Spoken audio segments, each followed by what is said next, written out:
Selamat datang saudara-saudari. Ya, pada minggu lepas kita belajar apa Tuhan boleh buat dan apa yang Tuhan menunjukkan kepada kita. Ya. Tuhan menunjukkan kepada kita kasih Allah. Tuhan menunjukkan kepada kita kuasa Allah. Dan apa lagi? Dia boleh membangkitkan orang yang mati, dia boleh menghalau syaitan, dia boleh melakukan mujizat. Banyak yang Tuhan boleh buat. Ya. Tetapi apa yang Tuhan boleh buat untuk kita? Manusia yang dicipta olehnya. Apa yang Tuhan boleh buat? Mari kita belajar bersama-sama. Ya. Tuhan Yesus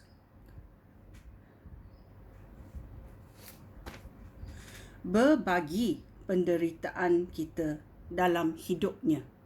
Yeah. Jesus shared our suffering in his life. Yeah. Bila Yesus datang ke dunia ini, dia mengalami berbagai-bagai penderitaan, bencana dalam hidup yang kita alami. Dan dia faham bagaimana kita menempuhi segala yang berlaku di dalam hidup kita. Ya. Dia mengalaminya juga. Dia merasai kepahitan hidup di dunia ini kerana dunia ini telah jatuh ke tangan syaitan. Ya, mari kita mencari dalam Alkitab. Ibrani babak 4 ayat 15. Ibrani babak 4 ayat 15. Dalam tajuknya dalam ayat 14 adalah Yesus Imam Agung yang besar. Ya, mari kita mendengarnya. Oleh itu, hendaklah kita berpegang teguh kepada pengakuan iman kita. Kerana kita mempunyai imam agung yang besar, yang sudah masuk ke hadirat Allah. Dia, Yesus, anak Allah. Imam agung kita ini bukanlah imam yang tidak dapat bersimpati terhadap segala kelemahan kita. Sebaliknya,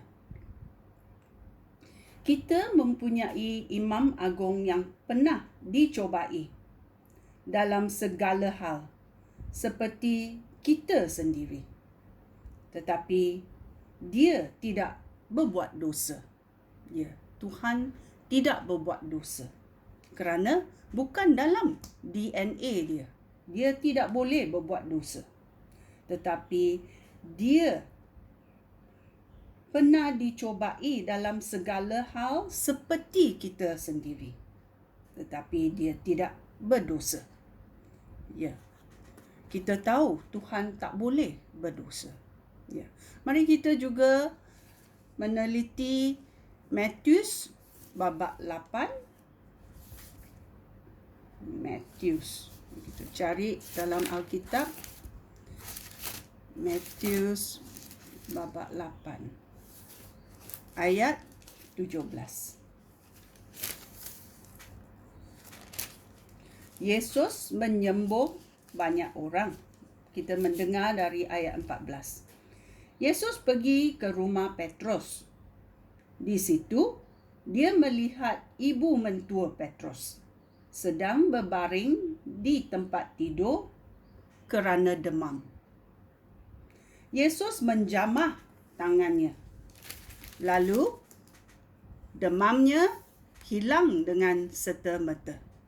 Dia pun bangun lalu mula melayani Yesus. Ayat 16. Apabila hari sudah petang, orang ramai membawa banyak orang yang kerasukan roh jahat kepada Yesus. Yesus mengusir roh-roh jahat itu dengan sepatah kata sahaja. Keluar. Dia juga menyembuhkan semua orang sakit. Yesus melakukan semua itu supaya berlakulah apa yang dikatakan oleh Nabi Yesaya. Dia, iaitu Yesus, menanggung penderitaan kita dan menyembuhkan penyakit kita. Ya, kita berucap, Yesus menanggung penderitaan kita dan menyembuhkan penyakit kita. Amen.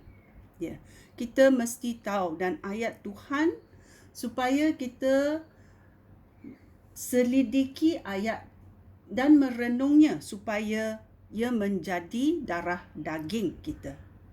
Dia menanggung penderitaan kita dan menyembuhkan penyakit kita. Ya. Yesus adalah penyelamat, adalah penyembuh. Percayakah kamu? Sekian. Terima kasih.